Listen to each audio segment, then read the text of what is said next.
Албан тушаалаа уруулан ашиглаж зэвсгийн 8 хийсэн байж болзошгүй их үндслээр авилгатай тэмцэх газар нийслэлийн прокурорын газар чалгагдж байсан зэвсэг түвшний жанжин штабын агаарын төвлөгөөноос хамгаалах цэргийн командлагч асан бригадын генерал Даштилгийг цагдаа орсон талаарх мэдээлэл гарсан билээ.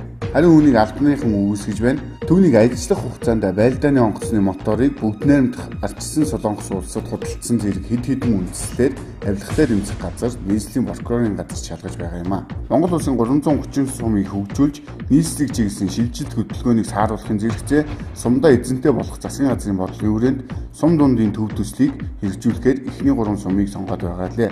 Ирэх 5 дугаар сард Баян-Хонгороо аймгийн Буу цагаан Баянлаг сум, Дорногов аймгийн Замын үд сумдад хэрэгжүүлж эхлэх төслийн хүрээнд нэг сум 500 хүнтэй байхаар тооцож сургууль дотор байх цэцэрлэг эмнэлэг барих зураг төслийг гаргажээ. Тэдгээрийг Канад модон каркасан барилгын технологиор барих бөгөөд 3 сум 35 тэрбум төгрөг шаарддаг юм байна. Засгийн газрын хуралдаанаар шинэ төмөр зам зарим аймгийн төвийг Улаанбаатар хоттой автоо учиртай авто замаар холбох, Улаанбаатар хотын авто замын 33 урдзыг 4 замын урдзар болгох гудамж төсөл, хурдны зам 5 толгой нүүрсний орд газарт 300 МВт-ийн цахилгаан станц барих зэрэг бүтээн байгуулалтын томоохон төсөл хэмжээ, нэг бүрийн хэрэгжилтийг гардан зохион байгуулах, хэрэгжүүлэх үүрэг бүхий төслийн багийг ажилуулж, үйл ажиллагааг нь өдөртөж ажлын хэрэгжилтэнд хяналт тавихыг зам тээврийн сайд Гансүх, эдийн засгийн хөгжлийн сайд Батбаяр, эрчим хүчний сайд Сонирхол болоод холбогдох сайд нарт даалгалаа. Монголын иргэний агаарын тээврийн төрийн өмч төвцөд компанид үндэсний агаарын тээвэрлэгч статус олголоо. Ингэснээр Монголын иргэний агаарын тээврийн хувьцаат компани олон улсын зах зээлд улсаа төлөөлөх бүрэн эрхээ баталгаажуулж,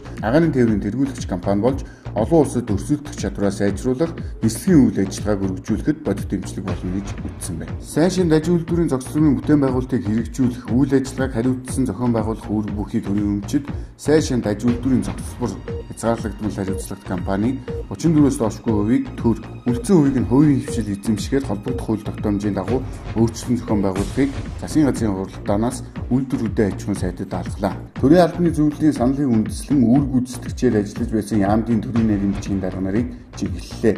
Ингэснээр Жамсангийн Балтуулдыг байгаль орчин нохой хөгжлийн яамны, Гомбын цогц сайхныг гадаад харилцааны яамны, Улбаатарын ганц цогтыг Сангийн яамны, Жигмэд Дашин Баяр цэцгийн хууль зүйн яамны, Явжихын Эрдэнэ бүрэнг барилга хот байгуулалтын яамны, Цаг сүмгийн Болбоотрыг Батлан хамгаалах яамны, Шагдар сүмгийн Булган Эрдэнэийг боловсрол шинжлэх ухааны яамны, Баасан доржийн Батцаягыг зам тээврийн яамны, Пүргийн алтан гэрлийг соёл спорт аялал жуулчлалын яамны, Эрдэнэцэн доогийн жигчдийг Уул уурхай яамны, Хадбаатарын зол жаргалыг үйлдвэрүүдэд аж ахуйн яамны, Баасан жавын отгон жаргалыг хүн амын хөгжил нийгмийн хамгааллын яамны, Бэг зүрмгийн Шинбаатрыг эдийн засгийн хөгжлийн яамны, Даваад оржийн дэлгэр цогтыг эрчим хүчний яамны, Жамблын Хатанбаатрыг эрүүл мэндийн яамны төрийн нарийн бичгийн даргаар тус томиллоо. Мөн Гасангийн Дэнзэнг засгийн газрын хэрэглэх газрын дэд даргаар томилсон байна. Монголын залуучуудын холбооны төв байрны урлагийн зааланд өнгөрсөн Бямбарагт 15-аас 19 цагийн хооронд оюутнуудын нээлттэй зах ажиллалаа. Энэхүү захад оюутан залуус өөртөө байгаа хэрэгэлтгүй ном эд зүйлсээ зарж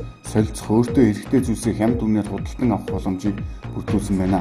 Энэхүү нээлттэй захыг Бямбагарыг бүр Монголын залуучуудын холбооны зааланд ажилуулах юм байна. Нийслэлийн иргэдийн хурлын тэргүүлэгчдийн ээлжид хуралдаан боллоо. Энэ удаагийн хуралдаанаар нийслэлийн иргэдийн төлөөлөгчдийн хурлын ээлжид бус 3 дугаар хуралдаанаар батлагдсан гэр хорооллыг дахин төлөвлөлтийн журмыг хэрэгжүүлэх, нийслэлийн гэр хорооллын дахин төлөвлөлтийн үйл ажиллагааг өдөртөн зохион байгуулах үүрэг бүхий төслийн өдөртөх хороог байгуулах талаар хэлэлцэн бүрэлдэхүүнийг баталж тогтоол гаргалаа.